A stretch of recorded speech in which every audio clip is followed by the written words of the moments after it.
in my head, I felt like, okay, what can I do that would make the most amount of money in the least amount of time? That's what I wanted. Yeah. Passive income. So I took a mentorship a few years ago while I was at my tech job, and friends were telling me, oh, how much did you pay? You're crazy. Get your money back. It was the best decision of my life. Because once you have the system down, it's very scalable. And obviously it's low startup costs. So you just apply the same system to each property and you can just do it anywhere you want in the world. Welcome to the Shane So podcast, and today I have a very special guest. I met this young lady at a Tai Lopez networking event, and she does an Airbnb business, and she coaches other people to get into Airbnb. And I'm half Asian. She's full Korean, so she's really family. So I'm going to welcome Linda Kim. Thanks for having me. Hey, I'm thanks for being on. All right, so tell everyone a little bit, like, where are you from, and tell us a little bit of your story. Yeah, so I'm based in LA, in Orange County. I grew up in Seattle and moved about 5 years ago during COVID. Oh, what took you from Seattle to California? So I lived there my whole life. So I wanted to experience life, have more opportunities, have more sun. Oh, yeah. Yeah. The weather's perfect there in California. Yeah. Me and my wife's been talking about going there and like staying like 2-3 weeks every month or something. I really like it there. So Yeah. now I know you do Airbnb business. Yeah. So tell us what is Airbnb for some that don't know? Yeah, so Airbnb is a booking platform for people's homes. And you pretty much, if you don't want to be in a hotel, or if you want a backyard or have amenities like laundry, you would just book an Airbnb. Oh, wow. Yeah. So it's kind of like a good alternative to hotel, possibly. Yeah, Oh, yeah. wow. So how many units do you have, or how do you... tell us a little bit about your portfolio. Yeah, so I do arbitrage. So I have 6 properties right now in California and Texas. Okay. Yeah. So explain how do you arbitrage? I guess you're renting it and then you put it online. How does that work? Yes, a lot of people say, I didn't know you could even do that. So Yeah, I didn't. A lot of people don't. Yeah. yeah. So it's obviously less capital to get started than purchasing a home and putting it on Airbnb. So I took a mentorship a few years ago while I was at my tech job, and he taught us how to start the business. So you go to the landlord, you pitch why you think they should rent their property to you, and then you just put it on Airbnb and make the profit. Yeah. Now, I think it's interesting. So I had some people approach me because we own like mainly like single family. We have some apartments and stuff. And this guy, he pitched it really well, and I'll never forget it. He said, "Hey, Shane, look, I know that you're asking $1,500 a month or whatever it was." And he said, "What I'll do is I'm going to stage it really nice. It's going to be professionally cleaned every week. And it's always going to be in stage condition if you do decide to sell in the future. And you don't have to worry about people moving stuff, putting holes in it, because we're going to keep it in good condition because we want our guests happy." And I thought that was just an amazing pitch. And I ended up renting it to him. Oh, wow. So it is a win for landlords to do that. Yeah, 100%. So every landlord I've worked with, we have a business partnership. So they renew the lease every year because they love it. Because they're pretty passive. Oh, wow. Yeah. Yeah. So tell me a little bit. So if you were pitching this to me, how is it structured exactly? Yeah. So it's pretty much everything you said is the way I pitch it too. But Oh, man. yeah. Better when it comes from a lady. I think women are better than guys at this, you know? Okay, good. Yeah. So you want to structure it in the sense of how are you adding value and benefit for them versus, I'm just coming in, I want to rent your place to run it as a business. You're really saying that, I'm adding value by keeping it clean. You're not having to come and fix things when something goes wrong. You don't come a year later after a long-term tenant leaves and find the house is trashed. Oh, that makes sense. Yeah. Yeah. So, and then I also let them know that they can come visit it anytime they want. So they have access. Because long-term tenants, you don't really go into their place. That's right. Yeah. So apparently you're very successful in this because we've talked before. And what do you want to scale this to? Like in 3 to 5 years, how many doors do you want to have? Or do you like keeping kind of small? Yeah. No, I would love to grow it to at least 20, if not more. Wow. Yeah. Because once you have the system down, it's very scalable. And obviously it's low startup costs. So you just apply the same system to each property, and you can just do it anywhere you want in the world. Well, whenever you usually get with these landlords and you're talking, is there already furniture in there, or is that the small out of cost pocket that you handle, or how does that work? Yeah, that's a great So question. I'm asking so many technical stuff because I really want to understand how this works. I think it's really cool. Yeah, so usually you could rent it furnished. I think I've seen properties that come as an existing Airbnb, but I typically rent it unfurnished, and then that way I can just put in whatever I want. But typically, you would probably just buy it or rent it empty and then design it the way you want it. That's amazing. And this works everywhere, I believe, right? Yeah, yeah. And what got you interested in Airbnb arbitrage exactly? Was it like an ad, or was it at a conference, or how did you find out about it? Yeah, so I was in tech. I had nothing to do with real estate. So it was a completely different world. And it's super random because I would just see on Instagram, social media ads popping up here and there. And at the time I was thinking, oh, I have my day job. I was doing well, but I felt like I wanted to make more income. And in my head, I felt like, okay, what can I make or do that would make the most amount of money in the least amount of time? That's what I wanted. Yeah. Passive income. So I just saw mentors popping up. Something about my mentor that I hired. And what's his name? Chris Choi. Chris Choi. And he's Korean too, you told me. Yeah. Man, I'm telling you, us Koreans are taking over. Okay, I'm sorry. Okay, yeah. So Chris Choi. Yeah. And I was thinking about what about him was credible to me that over everybody else. And I think he was really pitching the lifestyle. He had credibility with, featured in Forbes. And I think those are the two main things. And he just seemed like through the the videos, just seemed like a genuine person. So he was being more selective of, send in your application. I'm going to choose 10 people a month. Oh, so he was more interviewed. He wanted quality people. And clearly you made it. Yeah. So I was like, okay, I'm just going to apply for this. I probably won't get chosen because he says, oh, I get hundreds of applications. So, put your best foot forward. So I just did it. And then I just forgot about it. And I think, so he did reach out. And then I was like, oh, okay, well, I guess I'll talk to him. We talked, and then it wasn't a big investment for me at the time because I just never invested that much money into a coach or mentor. But I thought, okay, well, he picked me. So at this point, I don't want to say no. And then that's how it all started. I joined that and changed my life. It was the best decision you ever made. That's amazing. And now you're doing mentoring as well because you saw the value in it. So now you want to be able to help others do that. Yeah, right? Completely. Because it changed my life. Like if I had never done that, I would be in my 9 to 5, my corporate job. Yeah. Oh, wow. Yeah. Well, in Taekwondo, so I always call it, it's kind of cheesy. So I have Taekwondo schools. And I've trained some students, and it's been, I've been doing it for many, many years. So now my students they were kids when they started, but now they have black belts.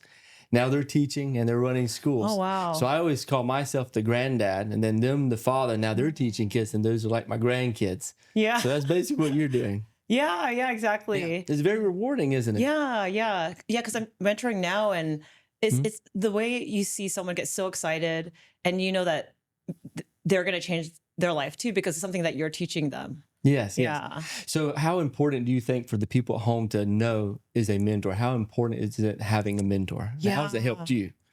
Yeah. Now because before that, I never invested in that. So once I did it, I felt like now I want to get a mentor and coach for everything I want to do because it might be a high cost at first, but you'll make the money back. It'll change your life. And you'll just be further ahead. You make less mistakes. So in the long run, you could also save money. Oh, 100%. So, yeah.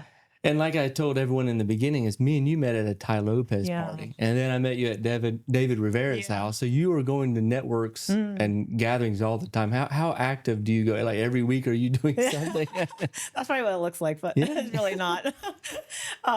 Pretty often. But I think it really varies. There's usually more in the spring and summer. Wintertime, I think there's a little less. So it gets a little cold, I guess. Yeah, I think probably a couple times a month. It really varies, 2 to 3 times a month-ish. Well, some people want to do it 1 or 2 times a year. Oh, true. And that's so 2 to 3 times. Yeah. So what kind of relationships have you been able to forge by doing that? Yeah, I was just thinking about that because even, how I met you and, one person leads to another person and it's just like a trickle effect. So it's so powerful. And I live in Orange County, so it's about 3 to 4 hours round trip drive to go to some of these events, and people would tell me, "Wow, you drive so much. You're crazy. How do you drive so much?" But it just proves that when you put yourself in the right places around the people that you admire, you want to be like, it really pays for itself. Like, yeah. Yeah, 100%. And the great thing is where you're Orange County, you can make it to San Diego or you can go to Los Angeles. Yeah. That's really amazing. Yeah. So, and also we were at David Rivera's house and I just did a podcast with Christopher Kai. Yeah. And he's actually over here, just we'll give him a little shout out. But it just shows that you can go to one event, meet one person, and it could change your entire life. Completely. And I didn't think, I remember me and you were talking about him. I said, man, that's neat because I want to learn how to do events. And now he's here at the house. Isn't that cool? Yeah. Really cool. So we'll give him a wave over there. Yeah. And then sometimes when you go to these events, you start seeing the same people and you build that relationship. Absolutely. So being consistent is very important as well. Yeah. Yeah. So I know you're Korean. So let's just relax. I want to talk about you now. So you're Korean and you speak, I don't speak much Korean. I'm half Korean. So do you speak Korean and everything too? I grew up fluent and I lost a lot of it because over time I didn't really speak it to my friends. So I know the basic, and I was talking to your dad the other day in Korean, so that was fun. But I can do basic conversation and I can read and understand.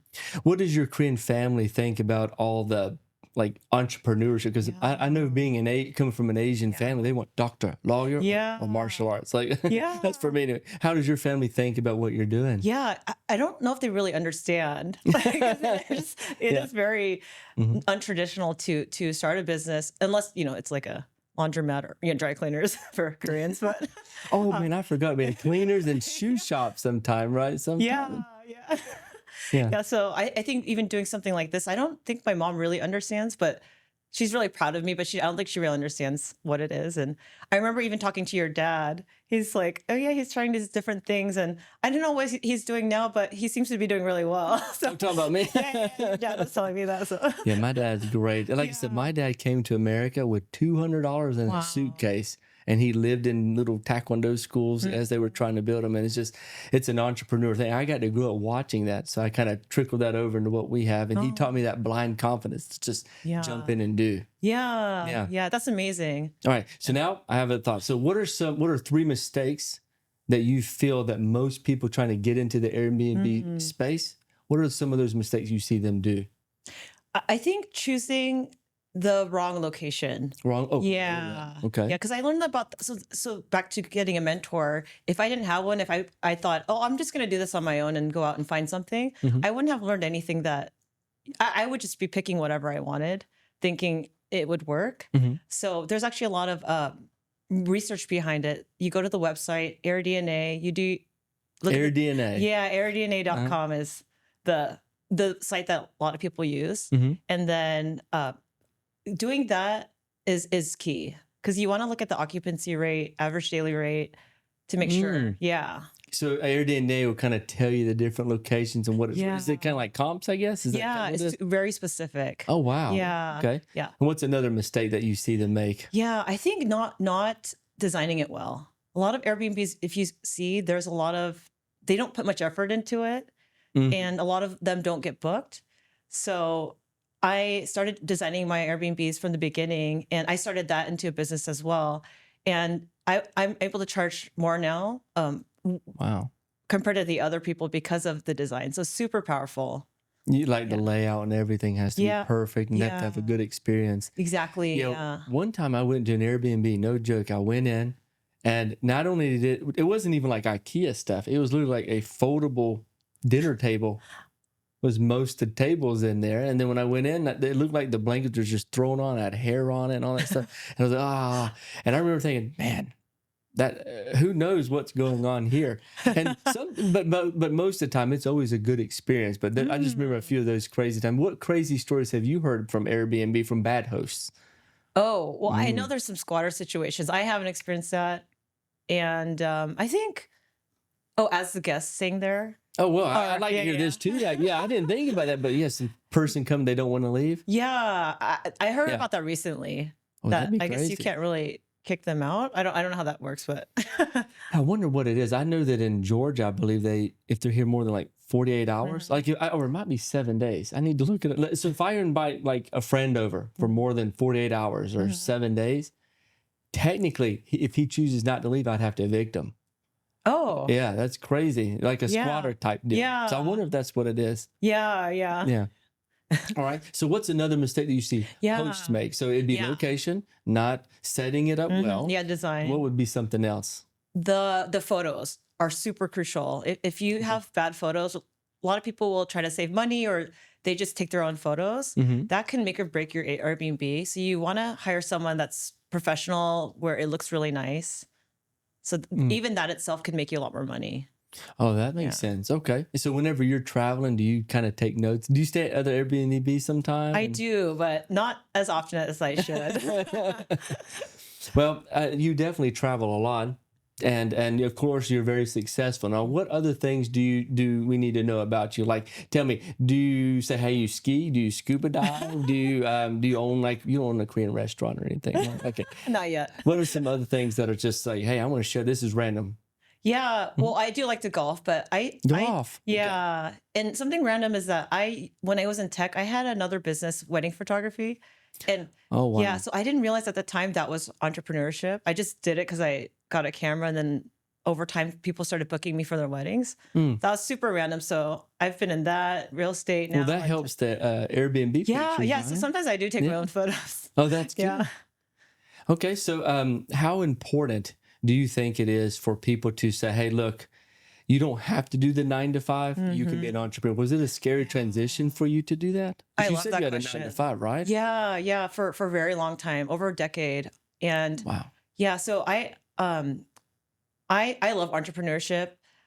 I think most entrepreneurs that I talk to feel like they would never go back to corporate because it's just a different world. Mhm. You can build what you want, use the same amount of time to build something for yourself and make a lot more money. And I was really scared, but something was telling me to take that mentorship and make that big investment. Even though normally I wouldn't have spent that much money, I was like, I don't know what it was. And then it was the best decision of my life. And yeah, I would just say, take the risk.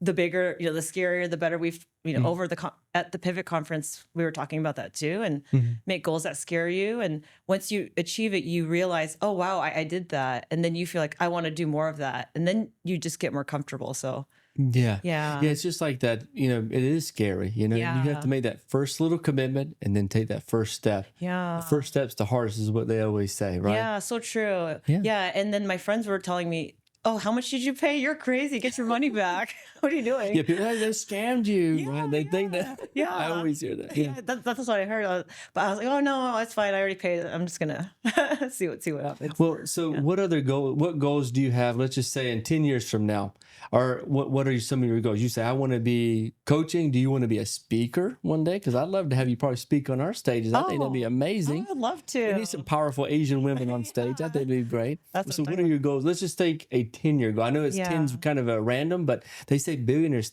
invest and plan in decades. So I was always curious to hear a 10-year goal. Okay, that's great. So I would say I do want to scale the business arbitrage because it's really good money for A little cost. yeah. And it really, they say like the 4-hour work week. It really is a 4-hour work week, if not less. So Wow. you can make, millions even depending on how many you have working very minimal hours as long as you have your team in place. So that's what I learned from my mentor. Yeah.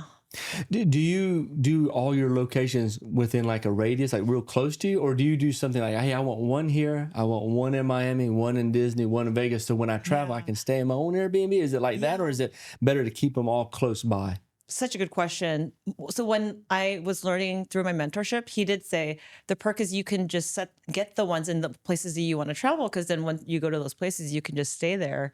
So yeah, so I have clustered them in California, but when I went to Texas, so I went out of state. So you could just do it anywhere you want. Wow. Yeah. You need to come here to Atlanta then, huh? Yeah. I was thinking that too. Do you come to Atlanta often, or is this your first time? That's my first time. You're going to come back and visit us some more? Definitely. Yeah. Okay. So real quick to tell everyone at home where they can find you online, because I want them to be able to see the value that you're giving. Because me and you've talked off camera a lot, and you're very passionate about Airbnb too. Okay, it's not just I like his business. You actually really love it. Where can everyone find you online to get more information about you? Yeah, so on Instagram, I'm under Linda Kim. So my social media for the businesses are under that account as well. And I have TikTok. I just started that. So that's under Linda Kim as well. Awesome. Yeah. And then, of course, I do real estate. So I'd love to find a way to get you to come speak at one of our workshops and teach, that way, because we want to teach as many strategies as possible. Yeah, I think what you're doing is phenomenal and amazing. Oh, thank you so much. So I just want to say thank you, Linda, for being on the show. Thank you. We'll see you guys later.